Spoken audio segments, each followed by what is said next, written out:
മാറാട് കലാപം കഴിഞ്ഞിട്ട് എത്ര തെരഞ്ഞെടുപ്പ് കഴിഞ്ഞു? 2006, 2010, 2014, 2021. അന്നൊന്നും പറയാതെ ഇപ്പൊ പറയുന്നതിന് പ്രസക്തി എന്താ? അന്ന് പറഞ്ഞാലും ഇന്ന് പറഞ്ഞാലും എന്തെങ്കിലും കുഴപ്പമില്ലാത്തത്. നിനക്കിപ്പോ പ്രശ്നം എന്താണ്? എന്റെ ചോദ്യം ഇതാണ്, UDF അധികാരത്തിൽ വന്നാൽ എങ്ങനെയാ ജമാഅത്തെ ഇസ്ലാമി ആഭ്യന്തരമന്ത്രിയാവുക? ഞാനല്ല ചോദ്യം ചോദിച്ചാൽ ഞാനതല്ലേ പറയുന്നത്. ആര് പറഞ്ഞാലും ഞാനതല്ലേ നിങ്ങളോട് പറയുന്നത്. ഞാൻ നേരത്തെ നിങ്ങളോട് പറഞ്ഞല്ലോ, സാങ്കല്പിക ചോദ്യം ചോദിക്കുക, എന്നിട്ട് സാങ്കല്പികമായ ഉത്തരം എന്നെ കൊണ്ട് പറയിപ്പിക്കുക. അത് ഞാനില്ലാതെ ഞാൻ നേരത്തെ പറഞ്ഞല്ലോ. ഞാനിങ്ങനെ ഊഹത്തിനെ പുറത്ത് ഓരോന്ന് പറഞ്ഞോണ്ടിരിക്കും. അതൊക്കെ കയറി അങ്ങോട്ട് ഏക്കാൻ ഞങ്ങൾ അത്ര പാപന്മാരൊന്നുമല്ല. എന്നോടൊന്നും ചോദിക്കരുത്, എനിക്കൊന്നും അറിയില്ല. പക്ഷെ 110 സീറ്റാണ് ടാർഗറ്റ് വെച്ചിരിക്കുന്നത്. അത് കുറച്ച് കൂടുതലല്ലേ? കേരളത്തിൽ ഇടതുപക്ഷ ജനാധിപത്യ മുന്നണിക്ക് തുടർ ഭരണം ഉറപ്പാണ്. ഇത് ഞങ്ങളുടെ മാത്രം അഭിപ്രായമല്ല, നാട്ടുകാരുടെയും കൂടിയാണ്. ആരത് പറഞ്ഞേ? എടോ, ഇതൊക്കെ ആരെങ്കിലും പറഞ്ഞിട്ട് വേണോ?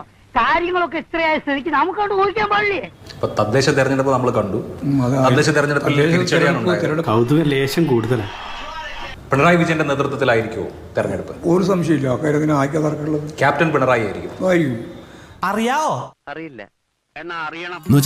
മുങ്ങാറായി ഈ വീടിന്റെ കപ്പിത്താനാ. കഴിഞ്ഞ 2021 നിയമസഭാ തെരഞ്ഞെടുപ്പിൽ നിന്ന് വ്യത്യസ്തമായി ന്യൂനപക്ഷങ്ങൾ ഏകോപിതമായി UDF വോട്ട് ചെയ്യുന്നത്, അത് ക്രിസ്ത്യൻ മേഖലയിലാവട്ടെ മുസ്ലിം മേഖലയിലാവട്ടെ കാണുന്നുണ്ട്. അതിനെ റിവേഴ്സ് ചെയ്യാൻ അല്ലെങ്കിൽ ആ ട്രെൻഡ് മാറ്റാൻ നിങ്ങൾ ഒന്നും ഉദ്ദേശിക്കുന്നില്ല? ആ കാര്യം പറയുന്നത് ശരിയില്ല. പറയുന്നേ ഞാൻ ആരോടും പറയില്ല, നമ്മൾ തമ്മിൽ ഒരു വിഷയമില്ലല്ലോ. ഇപ്രാവശ്യം നിങ്ങൾ പരാജയപ്പെട്ടു എന്ന് പറയുന്ന തെരഞ്ഞെടുപ്പിൽ ഞങ്ങൾക്ക് 40% വോട്ടുണ്ട്. നമ്മൾ ജനങ്ങളെ നന്നായിട്ട് പറ്റിക്കുന്നവരാ. പരസ്പരം പറ്റിക്കാതിരുന്നാൽ കാലാവധി തീരുന്നത് വരെ നമുക്ക് ഭരിക്കാം. ഓ, അങ്ങനെയാണല്ലേ? സംസ്ഥാനത്ത് ഇപ്പൊ 2 ടേമായിട്ട് 10ാമത്തെ വർഷമാണ് ഭരിക്കുന്നത്. അപ്പൊ സ്വാഭാവികമായിട്ടും ഭരണവിരുദ്ധ വികാരം ഉണ്ടാവുമല്ലോ. കേരളത്തിൽ ഭരണവിരുദ്ധ വികാരം പരമ്പരാഗതമായി ഉണ്ടാവുന്ന ഒരു സംസ്ഥാനമാണ്. ഒരു ഭരണവിരുദ്ധ വികാരവും കേരളത്തിൽ ഇടതുപക്ഷ ജനാധിപത്യ മുന്നണിക്കെതിരായിട്ട് ഈ തെരഞ്ഞെടുപ്പിലും ഉണ്ടായിട്ടില്ല. ആളുകൾ പലതും പറയുന്നുണ്ട്, ആളുകൾ അങ്ങനെ പലതും പറയും. അവർക്കൊക്കെ പിന്നെ എന്താ പണി? ഇങ്ങനെ സാധ്യമാവോ? 2 തവണ ഭരണവിരുദ്ധ വികാരം സ്വാഭാവികമായി ഉണ്ടാവില്ലേ? ഉണ്ടോ ഇല്ലയോ എന്നുള്ളതിനെ സംബന്ധിച്ചിടത്തോളം ഞാൻ പറഞ്ഞത് ഇല്ല എന്നുള്ളതാണ് സത്യം. ഇതൊക്കെ സ്ഥിരം നമ്പരാ. ഇവിടെ പറയുന്ന നിനക്കില്ലേലും കേൾക്കുന്ന എനിക്കില്ലടാ ഒരു ചളുപ്പ്. ഈ സംസ്ഥാനത്ത് കടുത്ത സാമുദായിക ധ്രുവീകരണം ഉണ്ടായിക്കൊണ്ടിരിക്കുകയാണ് പല വിഷയങ്ങളുടെ പേരിൽ. അങ്ങനെ സാമുദായിക ധ്രുവീകരണം ഉണ്ടാകുമ്പോൾ അത് തടഞ്ഞു നിർത്തുന്നതിന് പകരം അതിന് എണ്ണ ഒഴിച്ചു കൊടുക്കുന്ന വിധത്തിലാണോ പല ഇടത് നേതാക്കളുടെയും പ്രസ്താവനകൾ? അതൊക്കെ ശുദ്ധ അസംബന്ധം പറയുന്നതാണെന്ന് വെറുതെ പറഞ്ഞുകൊണ്ടിരിക്കുകയാണ്. കഷ്ടം. ഈ ഫൂളിഷ് ലൈസ് ഒക്കെ എല്ലാവരും വിശ്വസിക്കുന്നു വിചാരിച്ചിട്ടാ? സ്വന്തം ഇഷ്ടത്തിന് തട്ടിവിടുന്ന നാക്കെടുത്താന്നുണേ പറയൂ.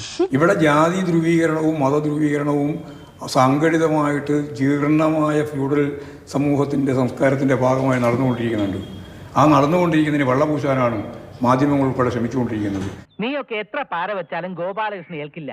എന്നിട്ട് ഏതെങ്കിലും വീണ് കിട്ടിയ പദം ഉപയോഗിച്ചിട്ട് ഇടതുപക്ഷത്തെ കടന്നാക്രമിക്കാനാണ് ശ്രമിച്ചുകൊണ്ടിരിക്കുന്നത്. ഇവിടെ ഇടതുപക്ഷമല്ലാതെ വേറെ ആരാ ഈ മതധ്രുവീകരണത്തിനെതിരായിട്ടും ഈ പറയുന്ന തെറ്റായ നിലപാടുകൾക്കെതിരായിട്ട് പൊരുതാനുള്ളത്? വേറെ ഏത് ശക്തിയാണ് നിങ്ങൾ ഉപയോഗിക്കാൻ? അങ്ങനെയുള്ള പദങ്ങൾ പോലും ഇട്ടുകൊടുക്കേണ്ട കാര്യമില്ലല്ലോ. മാറാട് കലാപം കഴിഞ്ഞിട്ട് 24 വർഷമായി. ഈ തെരഞ്ഞെടുപ്പിൽ മാറാട് കലാപത്തിന് സാധാരണ നിലയിൽ ഒരു പ്രസക്തിയില്ല. പക്ഷേ മാറാട് കലാപം ഉണ്ടാകും UDF വന്നാലെന്ന് പറയാണ്. ആദ്യം വെള്ളാപ്പള്ളി നടേശൻ പറഞ്ഞു, പിന്നെ AK ബാലൻ പറഞ്ഞു. മാറാട് കലാപം എന്ന് പറയുന്നത് ഓർമ്മിക്കേണ്ട ഒരു പ്രശ്നമാണ്. അത് ഇപ്പൊ ഓർമ്മിപ്പിക്കുന്നതിന്റെ രാഷ്ട്രീയമാണ്. മൊയിലാളി ആര്? കള്ളനല്ലേ, പെരുങ്കള്ളനല്ലേ? മാറാട് കലാപം എന്ന് പറയുന്ന പ്രശ്നം പറഞ്ഞാൽ ഞങ്ങൾക്ക് എന്താ പ്രശ്നം? അല്ല, ഇപ്പൊ എന്തിനാണ് പറയുന്നത്? അതായത് ഇടതുപക്ഷത്തിന് എന്താ പ്രശ്നം? ഇതൊക്കെ എന്തിനാ താൻ അന്വേഷിക്കണേ? ഒരു സാമാന്യ മര്യാദക്ക് മാറാട് കലാപം കഴിഞ്ഞിട്ട് എത്ര തെരഞ്ഞെടുപ്പ് കഴിഞ്ഞു? 2006, 2010, 2014, 2021. അന്നൊന്നും പറയാതെ ഇപ്പൊ പറയുന്നതിന് പ്രസക്തി എന്താ? അന്ന് പറഞ്ഞാലും ഇന്ന് പറഞ്ഞാലും എന്തെങ്കിലും കുഴപ്പമില്ലാത്തത്. അതെ, ഇതൊക്കെ ഒരാളുടെ വ്യക്തിപരമായ കാര്യങ്ങളല്ലേ, അതിൽ മനം ഇടപെടുന്നത് ശരിയല്ല. മാറാട് 2ാം മാറാട് കലാപത്തിൽ 1ാം മാറാട് കലാപവും 2ാം മാറാട് കലാപവും രണ്ടും നടത്തിയത് അന്നത്തെ UDF ഗവൺമെന്റിന്റെ കാലത്താണ്.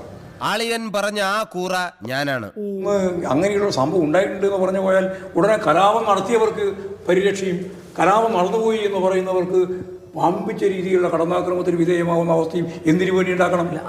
അല്ല പിന്നെ വേണ്ട വേണ്ടെന്ന് വിചാരിക്കുമ്പോ കളിക്കാൻ നീ UDF വന്നാൽ മാറാട് കലാപം ഉണ്ടാവും എന്നുള്ളതാണോ ഈ തെരഞ്ഞെടുപ്പിന്റെ ഒരു പ്രധാനപ്പെട്ട വിഷയം? കലാപം ഓർക്കണം എന്നേ പറഞ്ഞിട്ടുള്ളൂ. ഇനി മാറാട് ഉണ്ടാവും എന്ന് പറഞ്ഞു. അത് അവരുണ്ടാക്കും. UDFന്റെ പണിയല്ലേ അത്? അവരല്ലേ ഉണ്ടാക്കിയത്? You are responsible for this. നീ തുടങ്ങിയിട്ട് ഈ കൈ മുദ്ര കാണിക്കാൻ മാത്രമല്ല. ഞങ്ങളുടെ കാലത്ത് ഒരു കലാപം ഉണ്ടായില്ലല്ലോ ഇവിടെ. ഇപ്പൊ 10 കൊല്ലമായല്ലോ, ഒരു കലാപം ഉണ്ടായില്ലല്ലോ ഇവിടെ. അല്ല, അങ്ങനെ എന്നാ അതാ കാര്യം, അതാ ഗ്യാരണ്ടി. LDFന്റെ കാലത്ത് ഇത്തരത്തിലുള്ള കലാപം ഉണ്ടാവില്ല, UDFന്റെ കാലത്ത് ഇമാതിരിയുള്ള കലാപം ഉണ്ടായിട്ടുണ്ട് എന്നുള്ള ഓർമ്മപ്പെടുത്തലാണ്. അപ്പൊ നമ്മൾ ഒരു നടക്ക് പോവില്ലല്ലേ? അല്ല, മാറാട് കലാപം അത് പറയുമ്പോൾ നിങ്ങൾക്ക് എന്തിനാ ബേജാറാകുന്നത് ആളുകൾ? മാറാട് കലാപം എന്ന് പറഞ്ഞു ചർച്ച ഭയങ്കര ചർച്ചയല്ലേ എല്ലാ ചാനലിലും കയറി ഇരുന്നിട്ട്. അല്ലെ, ഇതൊരു ഭൂരിപക്ഷം ഭയങ്കര അട്ടഹാസം കൊടുക്കുകയാണ് ഇടതുപക്ഷ ജനാധിപത്യ മുന്നണിക്കെതിരായിട്ട്, അതുപോലെ തന്നെ പാർട്ടിക്കെതിരായിട്ട്, പാർട്ടി നേതാക്കൾക്കെതിരായിട്ട്. കലാപം നടത്തിയവന് സുരക്ഷ, എന്നിട്ട് കലാപം നടത്തിയതിനെ പറ്റി പറഞ്ഞവന് ഭയങ്കര ശിക്ഷ. തെമ്മാടിത്തരമല്ലേ? അതങ്ങനെ വിടാൻ പറ്റുമോ ബ്രദർ? അതങ്ങനെ വിടാൻ പറ്റും? തെമ്മാടിത്തരം ഒരിക്കൽ പറഞ്ഞാൽ മതിയോ? ഇവിടെ എന്താ ചോദിക്കാൻ പറയാനോ ആളില്ലേ? ഇതിൽ ന്യായമില്ലെന്ന് വെറുതെ പറഞ്ഞുകൊണ്ടിരിക്കുക. ഒരു ഭൂരിപക്ഷ വോട്ട് ഏകീകരണത്തിനാണ് CPM ശ്രമിക്കുന്നത് എന്നുള്ളതാണ് ആരോപണം. മാറാട് കലാപം ഇവിടെ ഭൂരിപക്ഷവും ന്യൂനപക്ഷവും എല്ലാം കണക്കാണ് കേരളത്തിൽ. അവരത്രക്ക് നീറ്റല്ല. പിന്നെന്തൊക്കെ പറഞ്ഞു? ഈ കലാപത്തിന്റെ കാര്യം പറഞ്ഞിട്ടാണോ വോട്ട് പിടിക്കേണ്ടത് എന്നുള്ളതാണ് ചോദ്യം. ഞങ്ങൾ ആരെങ്കിലും വോട്ട് പിടിക്കാൻ പുറപ്പെട്ടിട്ടുണ്ടോ? ഇപ്പോഴും വന്ന സംഭവങ്ങളെ അടിസ്ഥാനപ്പെടുത്തിയിട്ട് കാര്യങ്ങൾ ഓരോന്ന് പറഞ്ഞു പോയിട്ടുണ്ടെന്നല്ലേ അപ്പുറത്തെന്തായി കാണേണ്ടതിന്റെ അകത്ത്? നാട്ടുകാര് കേൾക്കുന്നുള്ള കുറച്ചിലായിരിക്കും, കേൾക്കട്ടെ. വെള്ളാപ്പള്ളി നടേശനുമായിട്ടുള്ള അതിര് കടന്ന സൗഹൃദം വിലയാവുമെന്നുള്ള ഒരു വിലയിരുത്തൽ മറ്റു പല ആളുകൾക്കുണ്ട്. പാർട്ടിക്ക് എന്തുകൊണ്ടാണ് അങ്ങനെ ഒരു വിലയിരുത്തൽ ഇല്ലാത്തത്? പാർട്ടി വളരെ വ്യക്തമായിട്ട് വിശകലനം ചെയ്തിട്ട് വിശദീകരിച്ചിട്ടുണ്ട്. മതനിരപേക്ഷ ഉള്ളടക്കത്തെ അടിസ്ഥാനപ്പെടുത്തിയിട്ടുള്ള വെള്ളാപ്പള്ളി നടേശന്റെ എല്ലാ നിലപാടിനോടും ഞങ്ങൾ പൂർണ്ണമായിട്ട് സഹകരിച്ചിട്ടുണ്ട്. അതറിയണം, അത് മനസ്സിലാക്കി തരാനാ ഞാൻ വന്നത്. അദ്ദേഹത്തിനുണ്ട് നിലപാടൊന്നും ഇല്ലാണ്ടില്ല, ആ നിലപാടുണ്ട്. എന്നാൽ അതല്ലാത്ത ഒരു പരാമർശത്തോടും Communist Party of India Marxist യോജിച്ചിട്ടില്ല, ഇനി യോജിക്കൂല. ഇത് രണ്ടും എങ്ങനെ വേർതിരിച്ചറിയും? അത് വേർതിരിക്കാനും പറയും. നിങ്ങൾ ഓരോന്നും എടുത്തു വെച്ചാൽ ഞാൻ പറഞ്ഞുതരാം. അതൊക്കെ ഇപ്പോഴത്തെ നാട്ടു നടപ്പ്. വെള്ളാപ്പള്ളി നടേശൻ പറഞ്ഞു മലപ്പുറത്ത് മുസ്ലിമിന് മാത്രമേ ജീവിക്കാൻ പറ്റുള്ളൂ, മറ്റുള്ളവർക്ക് ശ്വാസം വിടാൻ പറ്റില്ല എന്ന് വരെ പറഞ്ഞു. നിങ്ങൾ വർഗീയവൽക്കരിക്കപ്പെടുന്നതിന്റെ ഭാഗമായിട്ട് ഉപയോഗിക്കുന്ന ഒരു പദപ്രയോഗം അതെങ്ങനെ ശരിയാവണേ? അതിനോട് യോജിപ്പില്ലാന്ന് ഞങ്ങൾക്ക് തർക്കമുള്ളൂ. അപ്പൊ അതിനെ ശക്തമായി തള്ളി പറഞ്ഞു. പറഞ്ഞിട്ടുണ്ട്. വെള്ളാപ്പള്ളി ഇങ്ങനെയുള്ള കാര്യങ്ങൾ നിരന്തരം പറഞ്ഞുകൊണ്ടിരിക്കുകയാണ്. ഇന്നും പറഞ്ഞിട്ടുണ്ട്, ഇന്നലെയും പറഞ്ഞിട്ടുണ്ട്, ഇനിയും വന്നാലും ഇനിയും പറയും. ഇന്നലെ വളരെ രൂക്ഷമായി, ഇന്നലെ എന്ന് പറഞ്ഞാൽ പഴയ കാലത്ത് വളരെ രൂക്ഷമായ നിലപാടുകൾ പിണറായി വിജയനാണെങ്കിലും VS അച്യുതാനന്ദനാണെങ്കിലും ഒക്കെ എടുത്തിട്ടുണ്ട്. തുഗാടി എന്ന് വിളിച്ചിട്ടുണ്ട് പിണറായി വിജയൻ വെള്ളാപ്പള്ളി നടേശനെ. അതൊക്കെ അതിലായിപ്പോ അത് പറയുന്നു. വെള്ളാപ്പള്ളി നടേശൻ 2016 NDAയുടെ മുഖ്യ പ്രചാരകനായിരുന്നു. ഹെലികോപ്റ്ററിലൊക്കെ പറന്നാണ് അദ്ദേഹം പ്രചരണം നയിക്കാൻ പോയത്. 2016 2026 LDFന്റെ ഒരു ബിംബമായിട്ട് വെള്ളാപ്പള്ളി നടേശൻ വരുമോ? പറയാൻ പറ്റില്ല, ഞങ്ങൾക്ക് അതിനെപ്പറ്റി ഒരു ധാരണയുമില്ല. LDFന്റെ പ്രചരണം ഞാനും നയിക്കാന്ന് വെള്ളാപ്പള്ളി നടേശൻ പറഞ്ഞാൽ അത് ഓക്കെ ആണോ? ഓക്കെ അല്ലല്ലോ, അത് LDF അല്ലല്ലോ. NDAയുടെ പ്രചരണം നയിച്ചിട്ടുണ്ട്. നിങ്ങൾക്ക് അത് അവരോട് ചോദിക്കണം, നയിച്ചിട്ടുണ്ടോ? ഇപ്പൊ അല്ല, വെള്ളാപ്പള്ളി നടേശൻ നവോത്ഥാന മൂല്യമുള്ള എന്തെങ്കിലും കാര്യം ഇന്നേ വരെ പറഞ്ഞിട്ടുണ്ടോ? പിന്തിരിപ്പനായിട്ടുള്ള കാര്യങ്ങളല്ലേ പറയുന്നത്. നവോത്ഥാന മൂല്യമുള്ള നിരവധി കാര്യങ്ങൾ പറഞ്ഞിട്ടുണ്ട്. ആ പറയുന്നതിന്റെ ഒപ്പം തന്നെ അതല്ലാതെ കാര്യവും പറഞ്ഞിട്ടുണ്ട്. അല്ലാതെ കാര്യത്തെ ഞങ്ങൾ അംഗീകരിക്കുന്നില്ല, ആ കാര്യവുമായി ബന്ധപ്പെട്ടതിനെ മാത്രമേ നമ്മൾ അംഗീകരിക്കുന്നു. അത്രയും പറ്റുള്ള കാര്യം. എന്റെ പൊന്നു പിഷാരടിച്ചേട്ടാ, നമ്മളൊക്കെ ഒരു സഹകരണ ബാങ്ക് പോലെ ഒത്തൊരുമയോടെ കഴിയേണ്ട ആൾക്കാരല്ലേ? കുമാരനാശാൻ ഇരുന്ന കസേരയിൽ ഇരുന്നുകൊണ്ടാണ് വെള്ളാപ്പള്ളി നടേശൻ ഇങ്ങനെയൊക്കെ പറയുന്നതെന്ന് ബിനോയ് വിശ്വം പറഞ്ഞു. ആയിക്കോട്ടെ, അത് അദ്ദേഹം അതിന് ശേഷം തിരുത്തി പറഞ്ഞിട്ടുണ്ട്. ഒക്കെ ഒരു ജാതി വകകളാണോ? അത് തിരുത്തി പറഞ്ഞിട്ടുണ്ട്. അതൊന്നും തിരുത്തി പറഞ്ഞിട്ടില്ല. അതല്ലെങ്കിലും ഏതെങ്കിലും തിരിച്ച് പറഞ്ഞിട്ടുണ്ടല്ലോ. സ്വന്തം കാര്യം പറഞ്ഞാൽ മതി കേട്ടോ. ഈ ബിനോയ് വിശ്വം പറഞ്ഞൊരു വാചകം, ഞാനായിരുന്നെങ്കിൽ വെള്ളാപ്പള്ളി നടേശനെ, ഞാനാണെങ്കിൽ വെള്ളാപ്പള്ളി നടേശനെ കാറിൽ കയറ്റില്ലായിരുന്നു എന്ന് പറഞ്ഞു അദ്ദേഹം. അതെല്ലാം കേട്ടിട്ടുണ്ട്, അതിന് മറുപടി പറഞ്ഞിട്ടുണ്ട്. എല്ലാം ഞാൻ കടിച്ചു പിടിച്ചോണ്ട് നിൽക്കണം, എനിക്ക് ചൊറിഞ്ഞോണ്ട് വരണം, എന്നെ കൊണ്ട് പറയിപ്പിക്കരുത്. ജമാഅത്തെ ഇസ്ലാമി ഒരു ചെറിയ രാഷ്ട്രീയ വിഭാഗമാണല്ലോ, വലിയ പിന്തുണയൊന്നും ഇല്ലാത്ത ഒരു വിഭാഗമാണ്. ഈ ജമാഅത്തെ ഇസ്ലാമിയെ ഒരു കേന്ദ്ര സ്ഥാനത്ത് നിർത്തിക്കൊണ്ടുള്ള ആക്രമണത്തിന് പിന്നിൽ എന്താണ് ലക്ഷ്യം വെക്കുന്നത്? വളരെ വ്യക്തമായ ലക്ഷ്യമാണ്.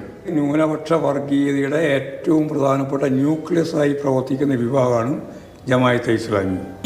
അതെ, ഞാൻ